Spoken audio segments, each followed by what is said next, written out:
Olá! Em 2014, a população mundial passou a se concentrar mais nas cidades. O mundo atingiu um marco que o Brasil já havia atingido em 1960. Quais são os desafios dessa concentração da população nas cidades?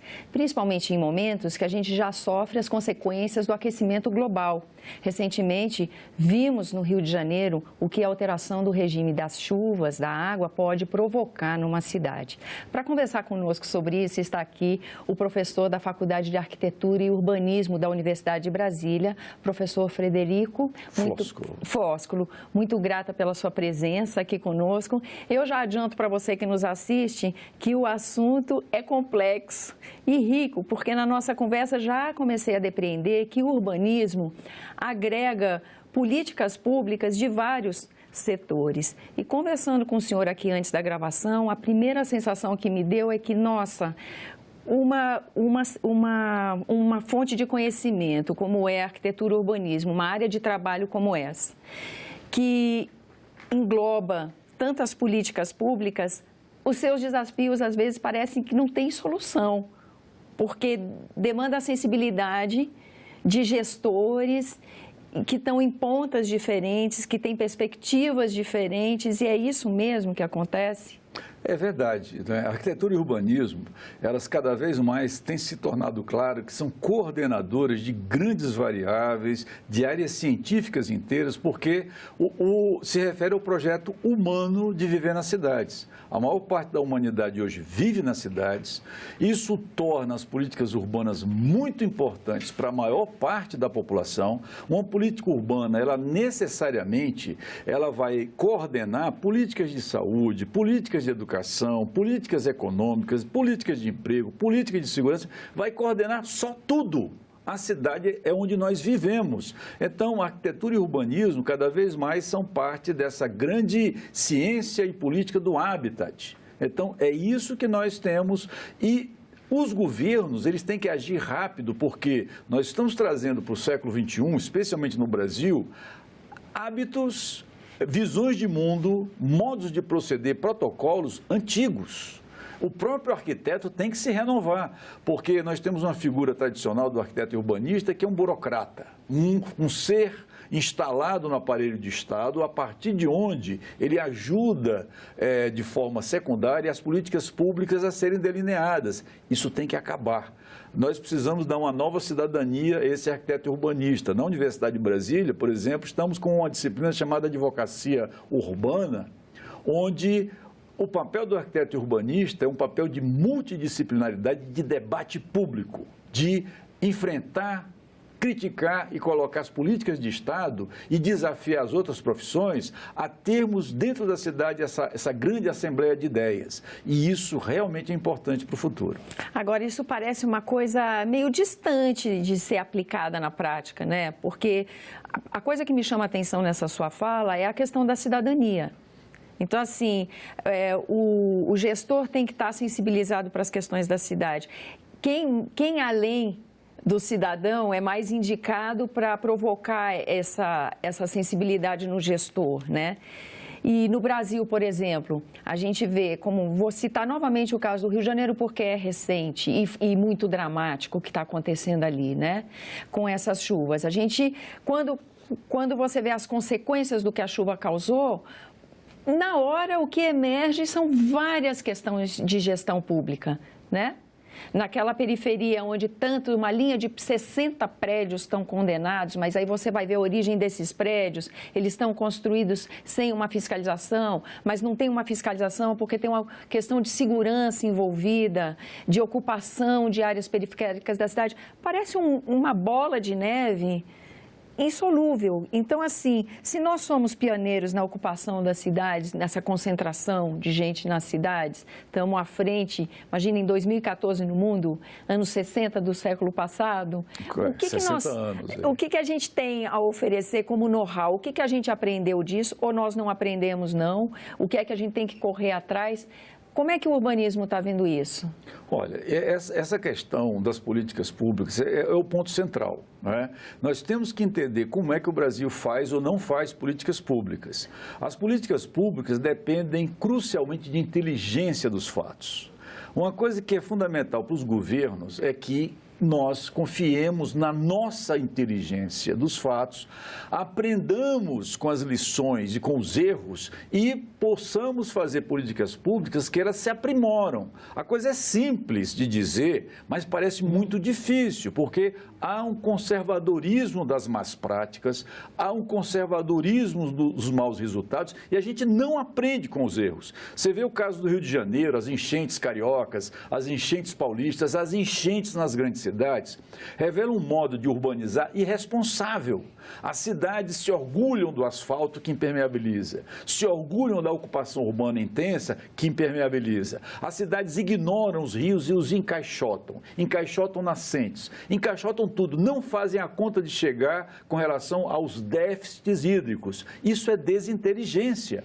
Nós precisamos de governos urbanos que, se articulados por um Ministério da Cidade, que fosse menos lobista, menos terrível do que ele é, e mais inteligente, mais distribuidor de tecnologia, de informação, de atitude crítica, nós temos a chance de ter um novo gestor urbano surgindo, que vai usar as armas da ciência em favor da cidade. Isso não está acontecendo. Então, quando você vê um Marcelo Crivella afundado na lama, né? Quando você vê um Covas afundado na lama, essas coisas terríveis acontecendo no Brasil, isso é fruto de práticas políticas de péssima qualidade.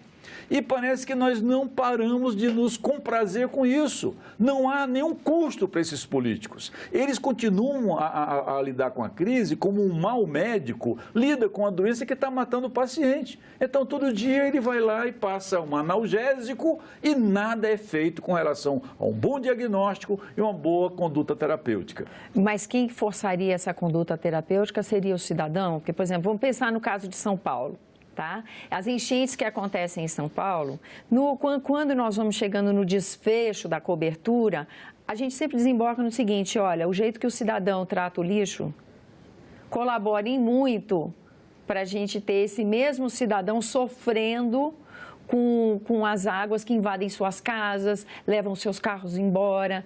Então, assim, o que acontece com o cidadão, o ocupador dessas cidades, que ele continua com aquela prática, mesmo sendo ele o autor da prática e a vítima da própria prática? Como é, por exemplo, que uma faculdade de arquitetura e urbanismo pode trabalhar no sentido de sensibilizar e educar, fomentar a cidadania nesse sentido? Faz sentido para o senhor essa pergunta? Claro que faz. A universidade tem muita responsabilidade e o papel da universidade é ser fundamentada. Eu não quero isentar político, porque o senhor fez uma fala contundente em relação ao gestor. Eu acho que o senhor tem razão. Mas para mudar a mentalidade de um gestor, não tem que estar por trás um cidadão? A cidadania é fundamental. O problema é que nós não permitimos, né, que a cidadania se expresse e também participe do governo. Quer dizer, há vários problemas políticos de nossa formação histórica que bloqueiam a participação da cidadania plena. Nós temos já maneiras, os políticos conseguem fazer com que em audiências públicas você até parece ter participação. Você, através dos muitos conselhos, o Brasil é o país que tem mais conselhos na área de saúde, na área de educação, na área de segurança do planeta. No papel e na lei, nós somos o país mais democrático do planeta. Não há nada como o Brasil. Por alguma razão misteriosa, isso não funciona, né? Humanamente, como professor, eu coloco um aluno para agir quando eu o desafio criticamente. Eu exijo respostas. Eu não vou penalizar o meu aluno por dar más respostas, mas eu digo assim: olhe como o seu professor pensa. Você está vendo? Nesse momento você está vendo uma pessoa pensando. Será que você consegue pensar como eu? Porque você é uma pessoa, você é um ser humano. Os prefeitos têm que falar isso. E nós devemos falar isso para os prefeitos e para os políticos. A República Brasileira devia ter um pequeno manual de boas práticas. De um certo modo, a Constituição fala disso, mas fala de uma maneira muito generosa. As boas práticas ambientais, as boas práticas de gestão, elas têm que ser praticadas, né? Será que faria diferença num governo que na primeira reunião do governador, do presidente, ele dissesse para o seu ministério, para o seu conjunto de secretários que não tolerarei corrupção, mas não tolerarei mesmo. O menor desvio das normas será punido imediatamente. Isso faz diferença. Ninguém diz isso. Ninguém diz isso. Eles dizem a posteriori, dizem contra os adversários, mas ninguém diz e pratica. A cidadania fica convencida quando o governante diz e pratica.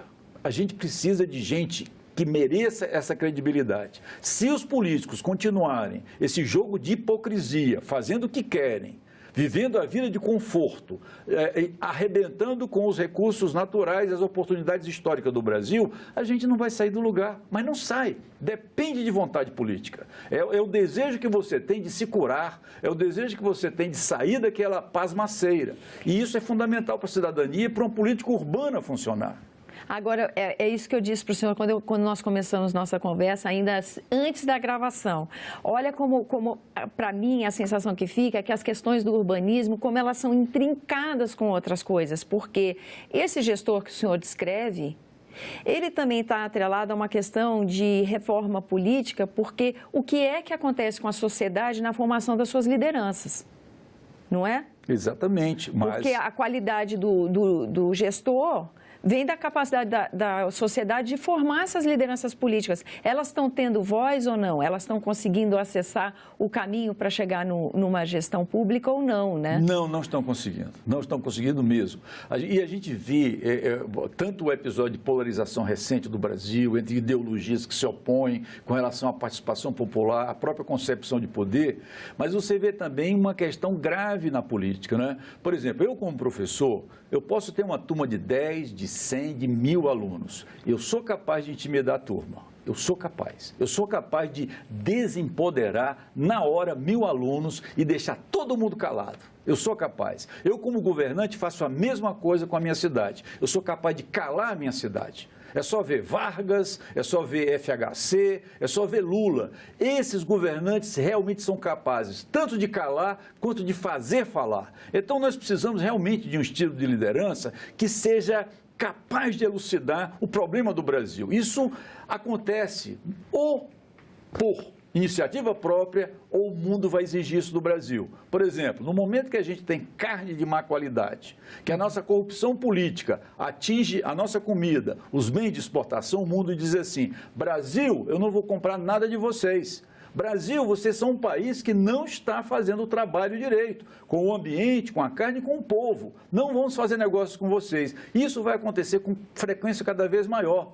O mundo vai fazer o Brasil agir com uma boa conduta mundial, porque já fez isso com os escravos brasileiros. Bom, a Inglaterra interviu no comércio escravagista, né? O mundo intervém no Brasil como se nós fôssemos estúpidos e, na verdade, não somos. Nós temos uma vontade política que não é capaz de ceder ao futuro, à ciência e a uma boa agenda. Então, isso, de alguma maneira, vai acontecer. O Brasil vai se mover, mas o ruim é quando você continua a dirigir o seu carro do banco do passageiro. É o que a gente está fazendo, nós não estamos assumindo o protagonismo dessas mudanças. Então, a cidadania, para entrar em cena, ela depende de políticos que desejem firmemente que isso aconteça. Bom, e políticos que desejem firmemente que isso aconteça depende de eleitores que estejam sensíveis a essa questão, né? Aí, por isso que eu falo, vamos agora começar a falar, nós já estamos mais ou menos na metade da entrevista. Vamos começar a falar um pouco de luz no fim do túnel? Por exemplo, nós somos pioneiros na ocupação maciça, né, da formação de a população migrar para as cidades, né? No mundo que isso começou a acontecer a partir de 2014, se atingiu essa meta, o que a gente vê de tendência, de solução que a gente poderia se inspirar nesse movimento que está acontecendo em outros lugares para trazer soluções? O que poderia melhorar essa articulação do cidadão com o gestor, por exemplo? Tenho a sensação que é daí que começa a solução, é isso mesmo? Olha, o mundo é uma grande complicação, né?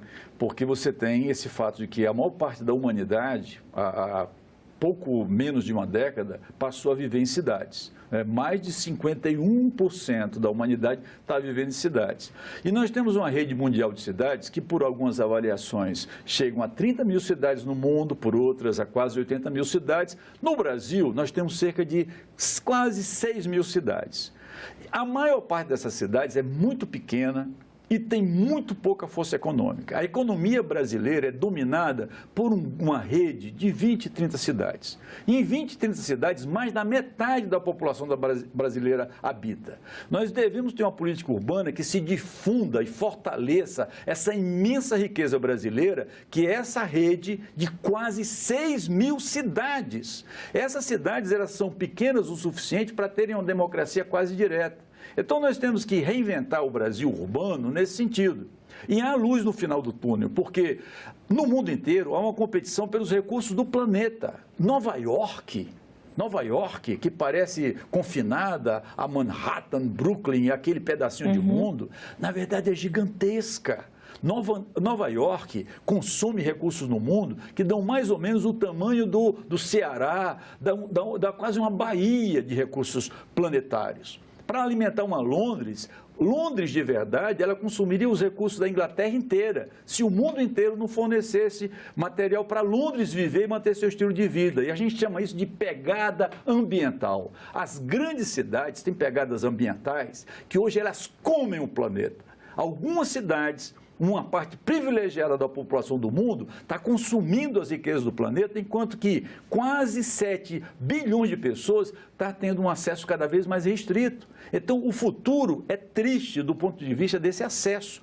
O planeta é limitado e as cidades não são. E há países, como os Estados Unidos da América do Norte, que na versão Trump já declaram, não vão abrir mão da qualidade de vida deles. Não vão. Os Estados Unidos não desacelerarão seu conhecimento, seu crescimento em função de necessidades globais. Eles vão consumir, eles vão beber água de qualidade, comer comida de qualidade, ter tecnologia de primeiro mundo, ter uma gasolina barata, porque esse é o estilo de vida americano, é o American Way of Life. Mas, professor, isso não vai levar à questão de reciclagem, assim, isso não força o desenvolvimento tecnológico no sentido da reciclagem, do uso mais inteligente de recurso. No começo da nossa entrevista, o senhor falou de se encaixotar os rios, né? O manejo das águas, vamos dizer assim, até nas cidades romanas, isso sempre foi uma questão, né? Isso. Os aquedutos, né? Aquedutos famosos, são construções que quando a gente visita fica encantado. Então, a questão da gestão dos recursos naturais sempre vai ser uma questão nos centros urbanos. Isso pode gerar uma vocação nas cidades de desenvolvimento tecnológico, de outras maneiras de manejo.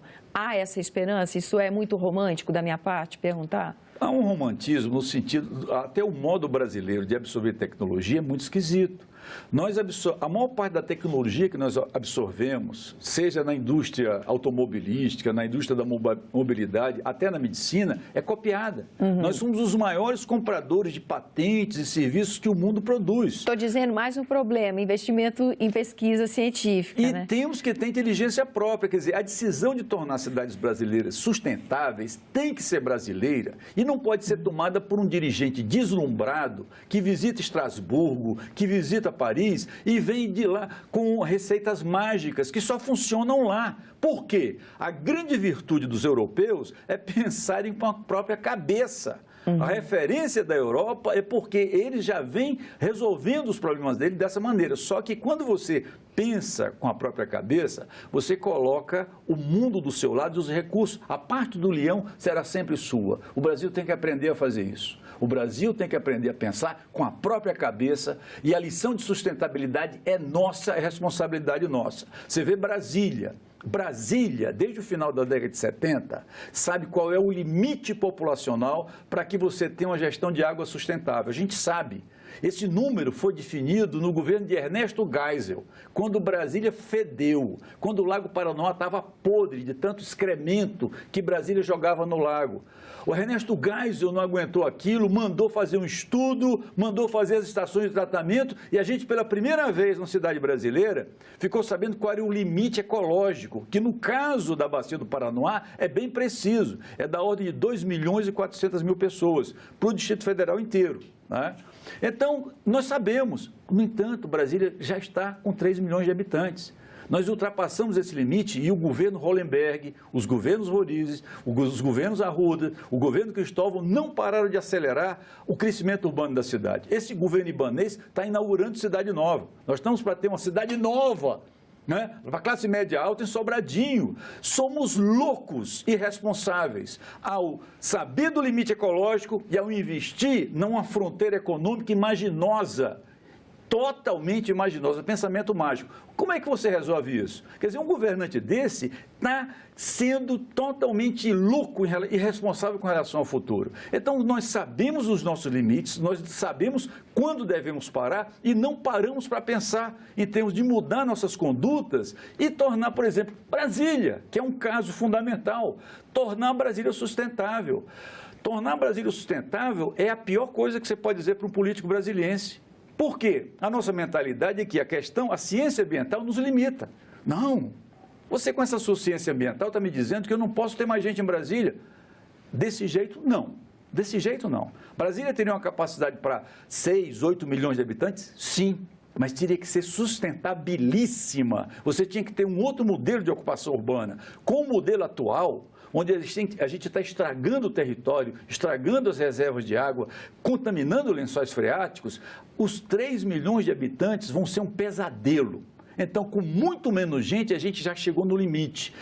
Mais gente só será possível se você tiver sustentabilidade. E os governantes não querem fazer o dever de casa. Parece difícil pensar, parece difícil planejar e usar a inteligência técnica. Quer dizer, ao mesmo tempo que você tem um polo de autoritarismo que impede a comunidade de participar, o polo de autoritarismo também impede a ciência de participar. Nem técnica, nem comunidade. O que fica no meio? Uma coisa muito ruim. A vontade do grupo que estiver no poder, seja ele qual for, tenha ele se conduzido como quiser para atingir esse poder. Esse é o impasse brasileiro. É uma estranha pirâmide de contradições. O que é que rompe isso? Vai ser o colapso das cidades? Vai ser perder a qualidade de vida, que vai forçar uma movimentação nesse sentido? Porque se o conhecimento está bloqueado, se a cidadania está bloqueada e o que está impulsionando para esse abismo é a vontade dos gestores, nós vamos ter que cair nesse buraco? Isso que você falou é desumano e é verdadeiro.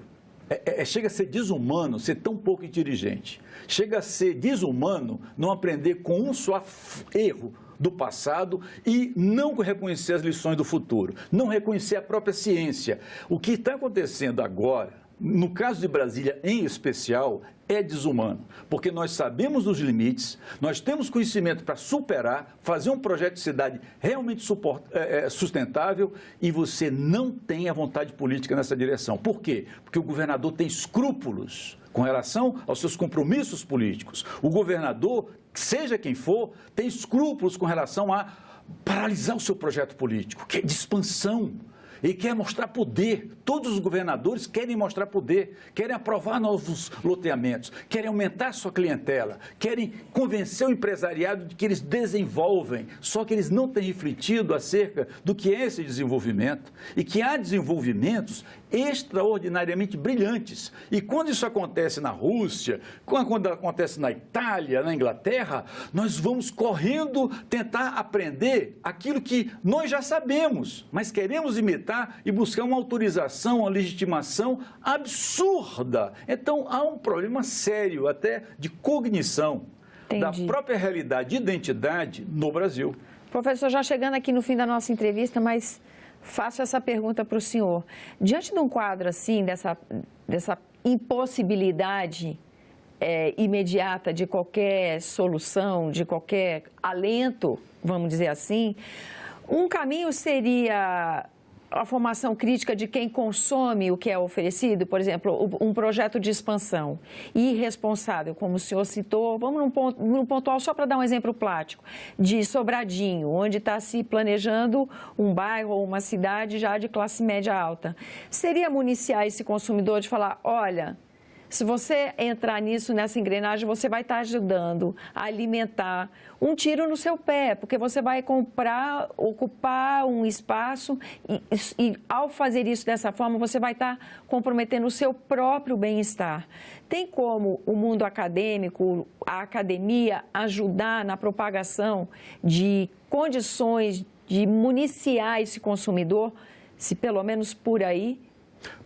Esse é o papel da academia, elucidar, lançar luzes sobre isso. O grande problema é que você tem uma parte da população que já está lutando por qualidade de vida, tem consciência ambiental, atua com base no instrumental da ciência ambiental, mas você também tem uma parte da população que aprendeu que pode comprar apartamentos, deve investir o seu dinheiro e mesmo que a cidade fique meio esvaziada. Por exemplo, uma parte significativa dos lançamentos imobiliários é simplesmente comprada por quem tem muito dinheiro para capitalizar. As cidades brasileiras estão repletas de apartamentos vazios, de casas vazias, por pessoas que são donas de 8, 10, 80, muitas casas. Por quê? Porque é uma das regras do jogo. Não há punição nenhuma a você ser um gestor de imóveis como você é um gestor de gado ou de canaviais. Então, nós temos essas monoculturas imobiliárias, elas existem e fazem parte da nossa cultura. Os governantes estão de olho na formação do capital imobiliário. Então, esse tipo de limitação ou de ilimitação na conduta tem que ser desafiado e tem que ser denunciado. Bom, professor, a gente encerra então a nossa entrevista deixando aqui esse desafio para todos nós, né? Pensar nessa ocupação da cidade, ver qual é o nosso papel nisso tudo. Eu agradeço a sua presença, professor. Eu agradeço a você que nos acompanha. Lembrando que é possível rever esse e outros dos nossos programas por endereço eletrônico, senado.leg.br/TV. Nós temos também canal no YouTube e temos uma linha de comunicação direta com você, 0800 61 2211, onde você pode dar suas sugestões, fazer suas críticas. Eu agradeço a sua atenção. Até a próxima.